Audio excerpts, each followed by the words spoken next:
Effectivement, on va retrouver tout de suite Hélène Conway qui est avec nous. Hélène Conway-Mouret, sénatrice PS, vice-présidente de la commission des affaires étrangères et de la défense. Un mot tout d'abord pour vous sur cette opération. On a entendu des réactions, alors en plusieurs temps notamment d'Emmanuel Macron, mais qui finalement aujourd'hui dénonce la méthode utilisée par les Américains.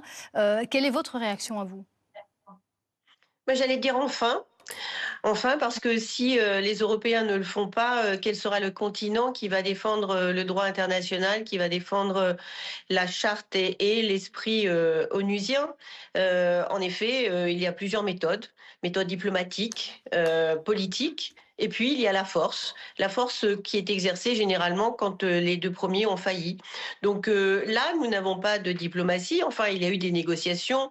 Et moi, je ne crois pas un instant qu'il n'y avait pas quand même au niveau du pays, eh bien, notamment avec les militaires, parce que certes, c'est une opération militaire impeccable qui a été menée en 2 heures, qui a été très longuement préparée, avec une infiltration quand même importante aussi pour que le président puisse être capturé de cette façon et surtout exfiltré de la même façon. Donc moi je me dis que bon, aujourd'hui c'est vrai que nous avons une Europe qui n'était pas du tout au rendez-vous des réactions, à l'exception peut-être du Premier ministre espagnol et puis d'un certain nombre de dirigeants sud-américains. Mais sincèrement, aujourd'hui, nous avons besoin de dénoncer cela, à moins en effet d'accepter que tout doit passer par la force. Et à ce moment-là, il va falloir que les Européens changent de tactique, parce qu'avec la Chine, la Russie et les États-Unis, je crois que nous sommes les seuls qui croyons encore, on va dire, à la méthode douce. Même si la force, justement, on peut dire que Nicolas Maduro l'a utilisée contre son propre peuple, hein, il n'a pas respecté non plus le résultat des élections, mais ça ne justifie pas une intervention étrangère. Bah, écoutez, nous avons, rejouons l'histoire, l'Irak, la Libye, l'Afghanistan. Est-ce que les interventions venues de l'extérieur ont changé quelque chose? Est-ce qu'elles ont ramené la démocratie dans ces 3 pays? Ces 3 exemples, hein, où en effet les Occidentaux sont intervenus avec pour mission de restaurer la démocratie, ce qui n'est pas la mission que Donald Trump s'est donnée. En tout cas, ce n'est pas ce qu'il a déclaré. Ce qu'il a déclaré, c'était pour la cause américaine de protéger son peuple de la drogue, et c'est une cause parfaitement juste et peut-être justifiée, mais est-ce que cela veut dire que l'on va bombarder la capitale d'un autre pays et kidnapper son président? Je pense qu'il y a d'autres méthodes, en effet. Voilà. Alors, ça n'enlève rien à la personnalité du président Maduro, et je crois que comme Saddam Hussein et comme d'autres, personne ne va pleurer en effet son départ, à part peut-être quelques personnes dans son cercle intime et quelques-uns de ses fans.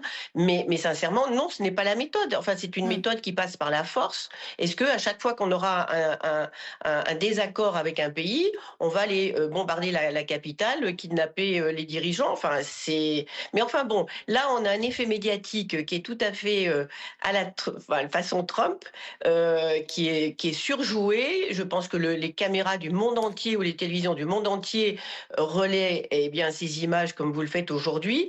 Et donc, il est assuré. On a finalement un président américain qui est parfaitement en cohérence avec ce qu'il est, ce qu'il dit, ce qu'il promeut aussi.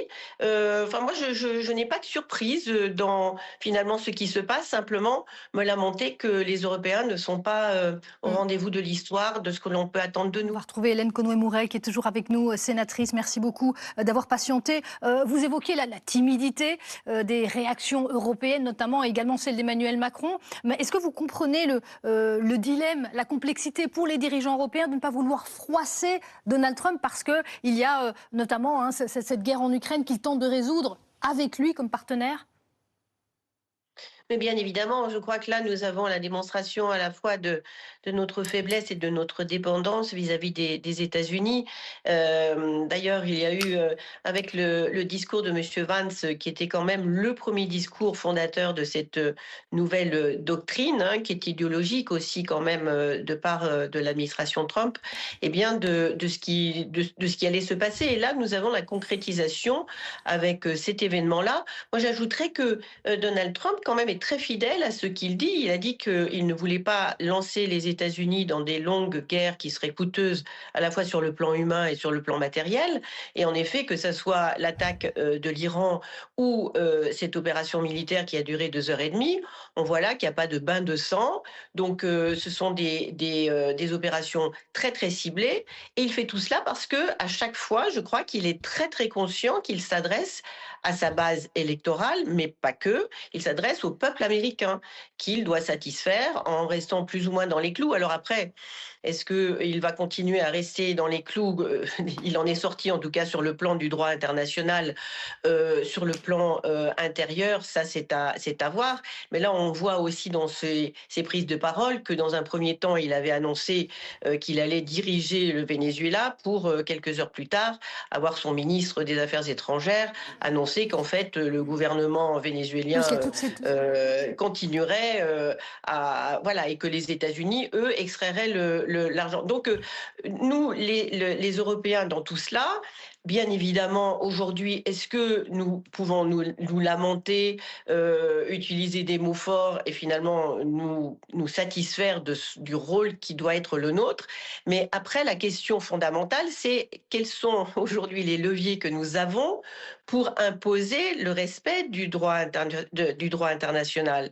Qu'est-ce que l'Europe aujourd'hui pèse? Je crois qu'elle pèse très lourd, mais elle ne le sait pas, elle n'en a pas encore pris conscience. Depuis un an, on voit de gros efforts au niveau de la défense, et c'est le sujet qui m'intéresse principalement, en tout cas au Sénat, puisque je suis rapporteur pour le budget de l'équipement des forces armées françaises. Et donc aujourd'hui, nous avons une remontée en puissance à la fois pour pouvoir nous défendre tout seuls, ce dont nous sommes incapables, et vous avez tout à fait raison, l'Ukraine est le sujet principal. Nous ne pouvons pas nous passer aujourd'hui des Américains. On l'a vu quand M. Musk a débranché Starlink. Les Ukrainiens étaient complètement coupés de tout système de renseignement. Donc, nous avons créé cette dépendance, nous avons créé cette faiblesse, cette désunion entre nous, où nous continuons aussi à défendre nos intérêts nationaux, qui fait qu'aujourd'hui, au lieu d'avoir un bloc solide et qui aurait une vraie force à la fois économique et financière, parce que c'est finalement le seul langage que Donald Trump comprend véritablement, eh bien, nous ne sommes pas en capacité de l'utiliser. Alors, est-ce que cette nouvelle crise va faire que, enfin, nous avons bougé l'année dernière sur le plan de la défense, qu'en 2026, nous allons bouger sur le plan politique et économique? C'est peut-être salvateur pour nous, en tout cas pour l'avenir du Groenland et de tout un tas de régions aussi qui sont d'un grand intérêt pour Donald Trump. Et là aussi, il ne faut pas se moquer ni ne pas prendre au sérieux ce qu'il dit. Je crois qu'il fait ce qu'il dit et il le prouve à chaque fois. Donc il faut que nous nous inscrivions dans cette logique, dans cette cohérence trumpienne aujourd'hui, essayer de faire avec et de faire au mieux, mais il faut que nous le fassions très très vite. Merci beaucoup à vous, Hélène Conway-Mouret, d'être intervenue dans notre émission. On va commenter.